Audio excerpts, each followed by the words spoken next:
My name is John Pasfield, and the title of this reading will be L.M. Montgomery, Video 19, Anthems Part 1. And here is the novel. L.M. Montgomery, I Gave You Life, a novel by John Pasfield. A photograph of the author, L.M. Montgomery, the Canadian author of Anne of Green Gables, in about the year 1938. In 1938, with another world war looming and her own personal problems threatening to overwhelm her, acclaimed Canadian author L.M. Montgomery begins to write what she has decided will be her final Anne novel. As she works on the new book, she recalls the days when Anne of Green Gables became a worldwide literary phenomenon and the dilemma that she faced at that time, whether to write a series of novels in which Anne would perpetually remain the child the world had come to know and love, or to allow Anne to grow to adulthood with all the agonizing torments of the one who had given her life, L.M. Montgomery. So if you have a child, you might wonder whether you want the child to grow up into an adult world, which sometimes causes pain and agony, but you have no choice. If you write a character, create a character in a book, you do have that choice, or at least L.M. Montgomery had that choice. Okay, so 3 novels are being talked about here. L.M. Montgomery, I Gave You Life is my novel. L.M. Montgomery is a character in my novel. In 1938, she sits down to write a novel in which Anne will be a character for the final time. This turns out to be Anne of Ingleside, and it takes 16 chapters in my novel for her to write the book. She begins it in chapter 1, she finishes it in chapter 16. While writing the novel, she thinks back to the days when this book, her first novel, Anne of Green Gables, had just come on the market, had become a worldwide phenomenon.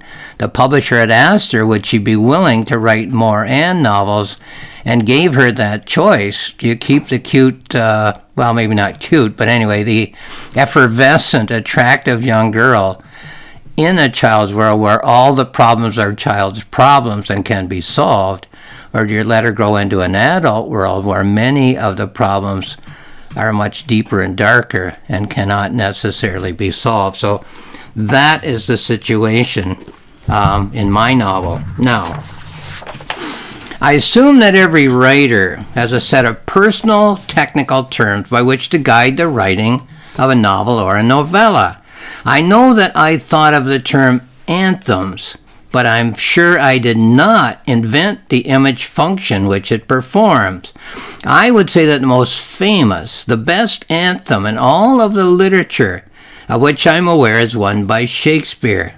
After I read the anthems in my novel, I will tell you what that anthem is and mention a few others that Shakespeare employed, no matter by what personal technical terms he thought of them.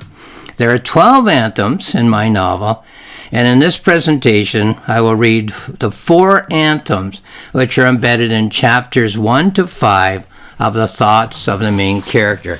So these are imagery in the mind of the main character at a subconscious level. Let's go to page 4. First of all, here it is. She never thought of herself as an orphan. Page 10 we go to. For the second verse. Conceived without parents and sent to earth. Then we go to page 18. And Achilles without an Achilles heel. And then 26.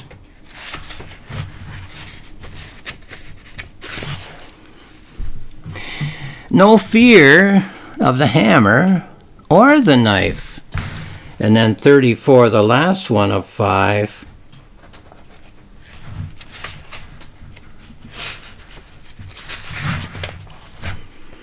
Not one flutter of the heart in all her days. Now that's imagery at the subconscious level of the mind of L.M. Montgomery. And it's commenting on the life that she has lived and is living. Okay, page 5 for another one. Here we are. Wherever as would go, the sun would shine. Now, as is A-Z for Canadians and A-Z for Americans, okay, the letter.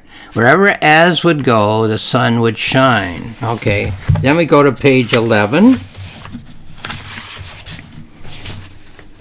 Here we are. To as, A-Z, A-Z, the sunshine always felt like rain. Then we go to page 19. Wherever za would go, the rain would fall. That's Z-A or Z-A for Americans, right? Wherever za would go, the rain would fall. And then we go to 27. To za, Z-A or Z-A, the rain always felt like sun. And then 35,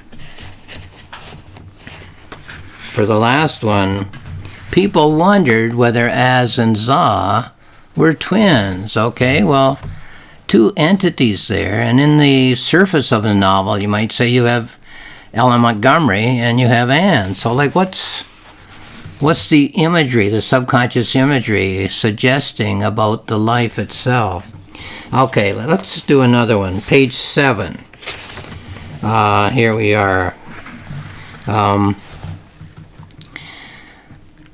She was thrust into the world inside out.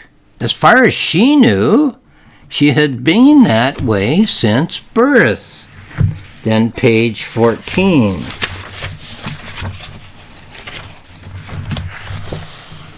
How'd you get that way? Someone asked. Are you a circus performer or an acrobat? Then from 14, we go to 22. The tough shell of her hide was where her inside should have been. The soft and tender, defenseless core was facing out. Okay, then to 30. The village children would throw stones at her and poke her with a stick. And then from 30, we go to 37, and spilling over to 38. Oh, how she wished that the outside was in and the inside was out. So just an image of a very sensitive individual having great difficulty just living in the normal everyday world. Let's go to another one. This is page 7 as well. These are spread out because they're at intervals in her thoughts. She has 16 chapters of thought, Ellen Montgomery, the main character, does. And these are almost like beacons along a road, I suppose, or along a hillside. They're commenting on the imagery that I'm not reading, but that is in the mind of the main character. Okay, so here's another one. There was a certain water nymph was born into the sea. Then 15. One night the moon affected her, and so on land she came. 23.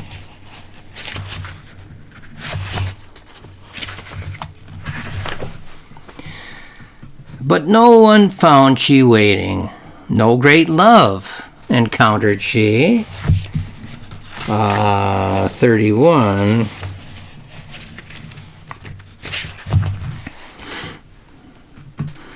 But now her gills had lungs become, a nymph no more was she. And then 38:9. Oh, woe is me, I don't know what I am. So a transition there from what to what. Well, the last line is, I don't know what I am. Okay, now, my definition of the technical literary term anthem is simply a short verse that contains an idea or a theme against which to measure all of the other imagery in a play, a novel, or a novella.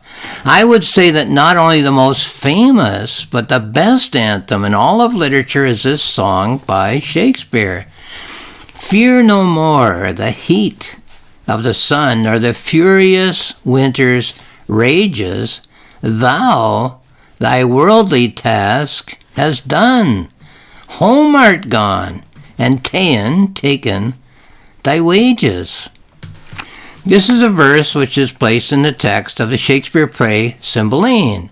In an anthem, the characters in the verse are not the same as the characters in the play, but the ideas that are expressed in the anthem, the themes that are expressed in the anthem, encourage a viewer or a reader of a play to think a little more deeply about the characters and the actions of the play. Here's another example from Shakespeare. How should I, your true love, know from another one?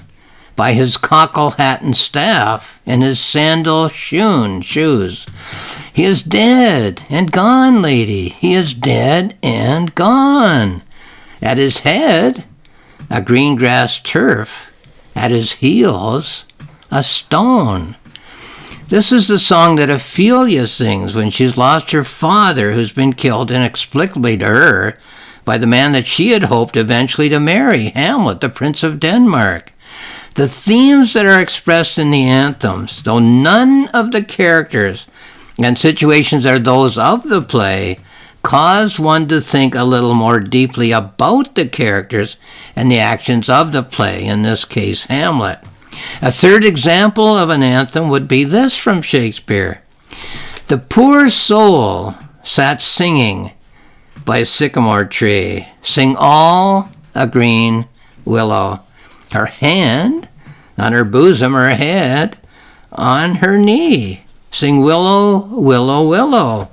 The fresh streams ran by her and murmured her moans. Sing willow, willow, willow. Her salt tears fell from her and softened the stones. As with the song from Cymbeline, as with the song from Hamlet, as with the song from Othello, as so many of the songs from Shakespeare, the themes that are illustrated by the characters and events inside the little verse, what Shakespeare seems to have labeled as songs, illuminate for the thoughtful viewer or reader the ideas that are being lived through by the characters of those plays. I don't claim to have invented all of the techniques that I use in my form for the poetic novel, but I do claim to have understood many of the techniques that work so well for those who've written literature in the past. The anthem technical device is one that I've used in every novel and play since I first understood how it works to turn information into imagery, how it encourages a reader to think at a deeper level of potential understanding in an item of literature. So, this is my novel, L.M. Montgomery, I Gave You Life, a novel by John Passfield. It's found on Amazon, where there's more information. It's found on my publisher's website, roxmillspress.com. It's found, not the novel, but 2 books are found on my website, johnpassfield.ca. A planning notebook and a journal. 2 full books about my novel, L.M. Montgomery, I Gave You Life. So just click on the icons and you'll be able to read them. Lastly, I'll just say thank you for watching this video.